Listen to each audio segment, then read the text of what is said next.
विवेकानंद जी से एक अंग्रेज ने पूछा कि आपके देश की महिलाएं हाथ क्यों नहीं मिलाती हैं। क्या पूछा? आपके देश की महिलाएं हाथ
कोई भी है, बड़े है छोटा है, सबको हमें सम्मान देना। सम्मान देंगे तो हम सबको सम्मान मिलता रहेगा, तो इससे हमारा घर स्वस्थ बन जाएगा।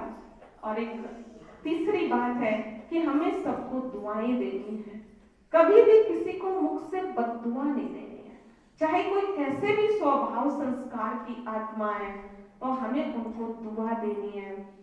दुआएं कैसे देनी है कि मन में उनके लिए अच्छी भावना रखें, इनका कल्याण हो, इनका भला हो, ये भी भगवान के बच्चे बन जाएं। जब दुआ देंगे, कहते हैं दुआएं दो और दुआएं लो। दुआएं बहुत हमारे जीवन में काम करती है, दवा से भी ज्यादा दुआ काम करती है। और दुआएं वो चीज है जो जीवन में हमारे अचानक कहीं भी काम आ जाती है। कई बार हम मुख से किसी को कड़वे बोल भी बोल देते हैं, अशुभ बोल भी बोल देते हैं, बद्दुआ के बोल बोल देते हैं, लेकिन याद रखना है कि हमें जो देंगे वही मिलेगा।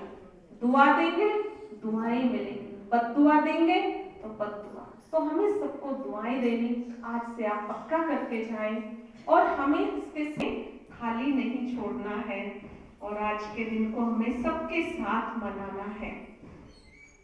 तो देखो, कहा जाता है कि किसी भी देश की, किसी भी राष्ट्र की जो धरोहर होती है या महिमा होती है, तो वहाँ का चरित्र होता है। तो हमारा जो भारत देश है, यहाँ की जो महिलाएं हैं, वो बहुत चरित्रवान है, बहुत महान है। जितनी चरित्रवान भारत की महिलाएं हैं, शायद किसी देश में इतना ऊंचा चरित्र महिलाओं का मिलता हो। अभी आप सभी यहाँ बैठे हैं, तो सभी की वेशभूषा भी देख लीजिए आप कि कितनी संयमित है, सिर पर चुन्नी ढकी हुई है। तो यही हमारा, कहते हैं कि सबसे बड़ा धन इंसान का उसका चरित्र होता है। जहाँ चरित्र है तो वहाँ सब कुछ है। तो हम सब महिलाओं को कैसा बनकर के रहना है, जो हम सब अपने जीवन से दूसरों का उदाहरण बने। आपने सुना होगा, इतिहास बहुत सुंदर गवाह है कि इतिहास में ऐसी ऐसी नारियां हुई जिन्होंने बहुत नाम ऊंचा करके दिखाया। झांसी की रानी, हम पढ़ते थे इतिहास के अंदर कि उन्होंने विदेशी लोगों के साथ लड़ाइयां की, और विदेशों के साथ लड़कर के कभी भी हिम्मत नहीं हारी, चाहे कुछ भी हो गया। और आप सभी को अंतर्राष्ट्रीय महिला दिवस की हार्दिक शुभकामनाएं। सभी को मैं हार्दिक बधाई देती हूँ कि महिला दिवस जो सशक्तिकरण दिवस के रूप में मनाया जाता है, इसकी आप सभी को हार्दिक बधाइयाँ। जाके एक महिला को खाना ही तो बनाना है, लेकिन नहीं, भले खाना ही बनाना है, वो तो बनाना ही है, जीवन है तो बनाना ही है। झाड़ू भी लगाने हैं, पोछे भी लगाने, बर्तन भी साफ करने हैं, लेकिन एजुकेशन से हमारा मन विकसित होता है। और अगर हमारा मन विकसित है तो हम जो पहली गुरु अगर पढ़ी नहीं होगी तो वो फिर बच्चे को क्या पढ़ाएगी, बच्चे को क्या सिखाएगी। सिर्फ पढ़ना जरूरी नहीं है कि मैंने ये सीख लिया, लेकिन मन से भी एजुकेशन का मतलब उसके बौद्धिक विकास होना भी बहुत ज्यादा जरूरी है।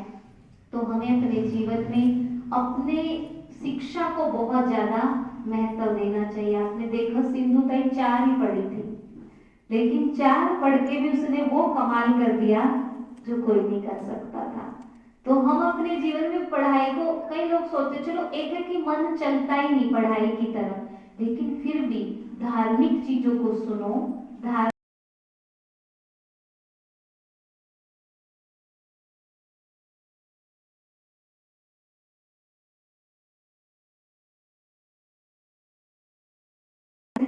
चाहते तो थे लेकिन पढ़ नहीं पाए, तो क्योंकि पढ़ाई से ही हम आगे बढ़ सकते हैं। और फिर लास्ट शब्द आता है एन। एन से बनता है नेचर। हमारे भारत का एक नेचर था, एक संस्कृति थी, वो थी महिलाओं को शुरुआत से ही रिस्पेक्ट दिया गया। जैसा कि आप जानते हो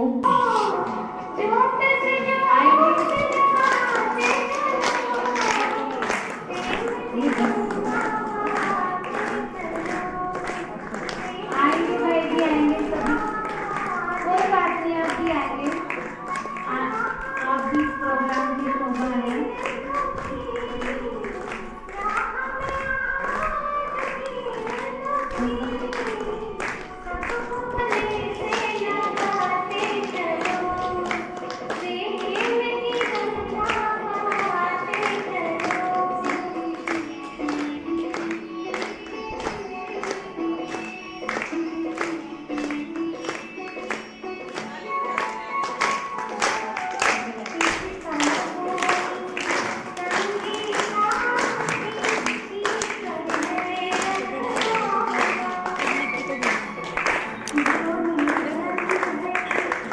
जाना चाहती हैं उनकी मदद कीजिए, क्योंकि अगर आप ही पीछे हट जाएंगी तो कोई भी आगे नहीं आएगा। आपकी बेटी अगर पढ़ना चाहती है तो उसे पढ़ने दें, और खेल कूदना चाहती है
बेईमान क्यों बनते जाते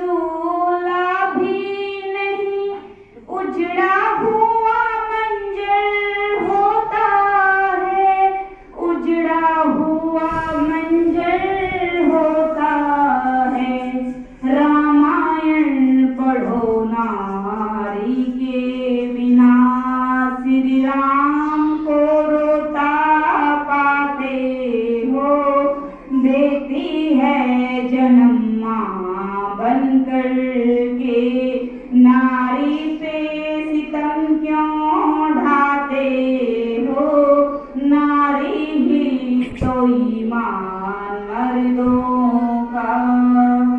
यदि जड़ से मोहब्बत शादी के, फिर क्यों गठबंधन होते हैं, क्यों मेहंदी रचाई जाती है, क्यों हाथ में कंगन होते हैं, क्यों हाथ में कंगन होते हैं, चत चांदी के टुकड़ों के लिए, चत चांदी के टुकड़ों के लिए, डोली को ही अर्थी बनाते हो, देती है जन्म माँ बनकर के, नारी पे सितम क्यों ढाते हो, देती है जन्म